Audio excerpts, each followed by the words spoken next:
Hello, hi friends, myself Govind Saini. You are watching Log M LATAM for Mathematics.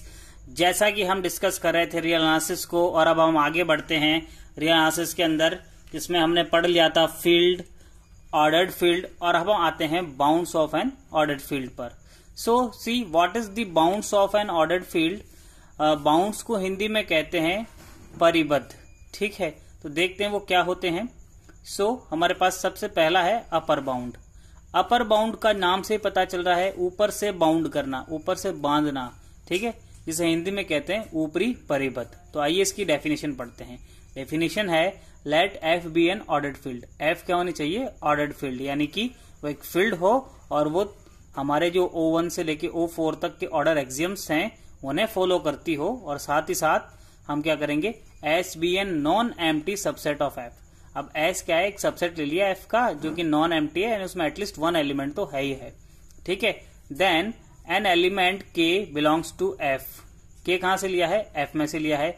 Is called an upper bound if every element of S less और equals to के. सो हो क्या रहा है, यदि मैं S की बात करूं, वो क्या है? सबसेट है एफ का. एफ एक ऑर्डर फील्ड है, तो एफ का कोई एलिमेंट के ऐसा एग्जिस्ट करे कि उसके लिए एस के सारे एलिमेंट क्या हो? छोटे रह जाए. एस के एलिमेंट इस के से छोटे रहने चाहिए या इसके बराबर आ जाए ज्यादा से ज्यादा. ठीक है, उस टाइम पे इस के को क्या कहेंगे? Upper bound of S. Okay, see अब इसका मैथमेटिकली देखिए कैसे लिखते हैं कि X is less than equals to K for all X belongs to S. यानी कि एस के सारे एलिमेंटों के लिए के क्या होना चाहिए? उनसे बड़ा या उनके इक्वल हो सकता है ज्यादा ज्यादा, जहां के एफ से लिया गया और एफ क्या है? ऑर्डर्ड फील्ड है. सी अब इसके लिए दो चीजें और हम पढ़ते हैं. If such k exist in F then S is called bounded above. यदि ऐसा कोई के एग्जिस्ट कर जाता है एफ के अंदर, तब तो हम क्या कहेंगे? एस को बाउंडेड अबाउ, यानी ऊपर से परिबद्ध. ठीक है, अदरवाइज अगर ऐसा नहीं होता है कि कोई भी हमें के एफ में नहीं मिलता, तो हम क्या कहेंगे?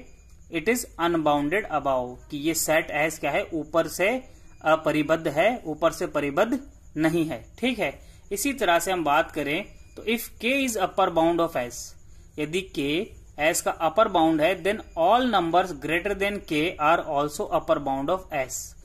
यानी कि के से बड़े एफ के अंदर और भी जो एलिमेंट्स हैं वो भी क्या कहलाएंगे? एस के अपर बाउंड्स कहलाएंगे. ठीक है, के तो है ही है, उसके साथ में इससे बड़े जो हैं वो सब भी क्या हैं? एस के अपर बाउंड्स कहलाते हैं. ठीक है, तो ये था ऑल अबाउट अपर बाउंड. एक बार वापस देखते हैं कि एफ के अंदर एक ऐसा एलिमेंट के जो क्या करे, उसके सबसेट के सभी एलिमेंटों से बड़ा हो या उनके बराबर हो, तो उस के को अपर बाउंड कहेंगे उस सेट एस का, और एस क्या कहलाएगा?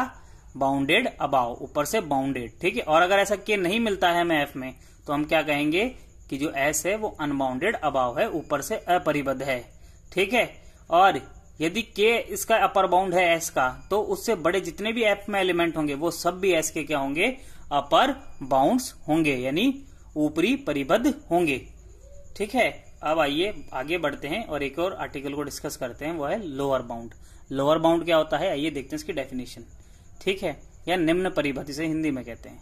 Late F be an ordered field. F को वही ऑर्डर्ड फील्ड लेना है. S be an non empty subset of F. F को वही इसका सबसेट, एफ का सबसेट एस लेना है. ठीक है, then an element k belongs to F is called an lower bound. ठीक है, यहाँ पे इसको उससे डिस्टिंक्ट दिखाने के लिए इसको डैश लगा दिया. ठीक है, सो अब इस के डैश को क्या कहेंगे? एस का लोअर बाउंड कहेंगे if every element of S greater और इक्वल्स टू के डैश. वहां तो लेस हो रहा था, यहां क्या हुआ? ग्रेटर, बड़े होंगे. दैट मीन्स कि एक्स से एक्स जो होंगे, जो कि सभी एस से लिए जाएंगे, उनके लिए के क्या रहेगा? उन सब से छोटा रहेगा. यानी कि एक्स जो है वो सब बड़े रहेंगे के से. ठीक है, यानी यहां से स्टार्ट होंगे, के बाद के सारे एलिमेंटों की बात कर रहे हैं. तो यदि ऐसा के एफ में है, ठीक है, जिसके बाद सारे एस के एलिमेंट शुरू होते हैं, तब हम क्या कहेंगे? तब के को क्या कहेंगे? लोअर बाउंड कहेंगे एस का. ठीक है, सो अगर ऐसा के एग्जिस्ट करता है तो हम क्या कहेंगे? जो एस है वो बाउंडेड बिलो होगा, नीचे से परिबद्ध होगा, निम्न परिबद्ध होगा. ठीक है, सो अब हम एक पॉइंट और देखते हैं कि यदि जो के डैश है वो लोअर बाउंड है एस का, तो एफ के अंदर के से छोटे जितने एलिमेंट है वो सारे भी क्या होंगे, लोअर बाउंड्स होंगे एस के। जैसे वहां पर अपर बाउंड्स हो रहे थे उससे बड़े एलिमेंट्स, तो यहाँ इससे छोटे एलिमेंट्स क्या होंगे, लोअर बाउंड्स। इस चीज को समझने के लिए हम एक एग्जांपल लेते हैं, ठीक है। सो डेफिनेशन से चीजें समझ नहीं आती तो उसे मैथमेटिक्स में ज्यादातर एग्जांपल से समझा जाता है। तो आइए देखते हैं, हम एक सेट लेते हैं एस जिसके एलिमेंट जेड से है, यानी एस किसका सब सेट है, पहले तो जेड का है, ठीक है, जेड यानी इंटीजर्स का, और उसके एलिमेंट्स किस तरह से हैं, such that x square is less than equal to 5। तो आइए सबसे पहले तो ये एलिमेंट्स हम फाइंड करते हैं, इस सेट का मैथमेटिकली फॉर्म हम फाइंड करते हैं। सो सी, इसमें पहला एलिमेंट क्या आएगा, इसका पहला एलिमेंट आएगा क्या मैं यहाँ पे इसका पहला एलिमेंट 5 लिख सकता हूँ, हाँ लिख सकता हूँ। सो एक तो -5 हो गया, कि -5 का स्क्वायर भी क्या रहेगा, yes less than equals to 25, okay. और एक आ जाएगा +5, सो मैं +5 भी ले लेता हूँ, ठीक है। और अब क्या होगा उसके अलावा, हाँ उसके अलावा एक 4 का, क्योंकि -4 और +4 दोनों के लिए ही, ठीक है, ये ले लीजिए। इसी तरह 3 का, -3 और 3, इसी तरह से -2 का और +2 का, ऐसे ही -1 और 1 और 0 का भी ऐसा ही होगा, ठीक है। तो टोटली हमारे पास सेट क्या होता है, हमारे पास सेट होता है -5, -4, -3, -2, -1, 0, 1, 2, 3, 4 एंड 5, ये सारा सेट हमारे पास बन गया। देखिए इनमें से किसी का भी मैं स्क्वायर लूंगा वो 25 से में से छोटा रहेगा, तो यानी ये है हमारा S। अब मैं इसको ध्यान से देखूं तो इसमें हो क्या रहा है कि ये सब इंटीजर्स के अंदर से ही है, ठीक है, यानी इंटीजर स्केल से कुछ एलिमेंट्स ले लिए हमने।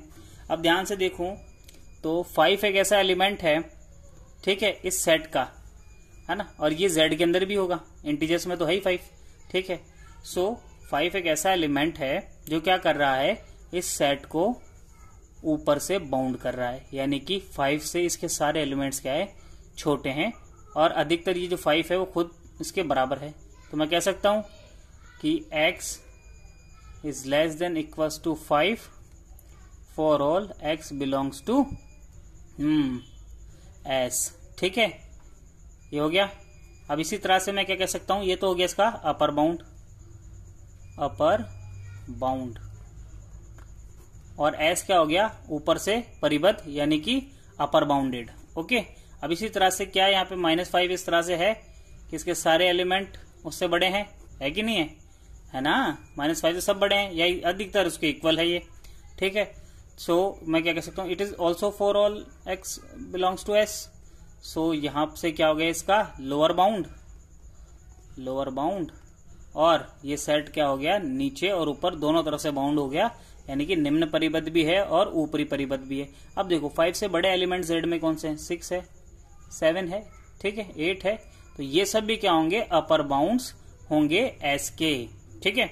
और इसी तरह से यहाँ पर इससे छोटे कौन से, -6, -7, ये सब क्या होंगे, लोअर बाउंड्स होंगे S के, ठीक है। तो ये रही बात। अब मेरे ख्याल से आपको लोअर बाउंड और अपर बाउंड समझ में आ गया होगा। आइए अगला टॉपिक देखते हैं, वो है लीस्ट अपर बाउंड, जिसे हम सुप्रीमम भी कहते हैं, ठीक है। अब सीधा सा मतलब इसका अपर बाउंड से कोई ना कोई कनेक्शन है। अपर बाउंड हमने देखा किसी सेट S के लिए वो एलिमेंट जिससे उस सेट के सभी एलिमेंट्स छोटे रहते हो, ठीक है। तो आइए अब हम देखते हैं what is least upper bound. If S is an non empty subset of an ordered field and S is bounded above then the least element in the set of all its upper bounds, ठीक है। अपर bounds में जो सबसे least होगा, सारे upper bound collect कर लो, ठीक है। जैसे इस एग्जांपल में किया था हमने, सारे अपर बाउंड कौन है, 5, 6, 7, 8, ये सब इसके अपर बाउंड है, इन सबको कलेक्ट कर लिया, और इनमें से सबसे छोटा है यानी 5, यहाँ पे किसकी बात हो रही है, 5 की बात हो रही है, ठीक है। एक बार वापस देखिए, ठीक है। Then the least element in the set of all its upper bound, upper bounds में जो सबसे छोटा है वो क्या कहलाएगा, सुप्रीमम या लीस्ट अपर बाउंड, जिसे हम alpha is equal to supremum of S से डिनोट करेंगे। यहाँ पे अल्फा यानी कि वो एलिमेंट, और उसे क्या कहेंगे, सुप्रीमम ऑफ S। तो ये था लीस्ट अपर बाउंड या सुप्रीमम, ठीक है। अब हम बात करते हैं ग्रेटेस्ट लोअर बाउंड की।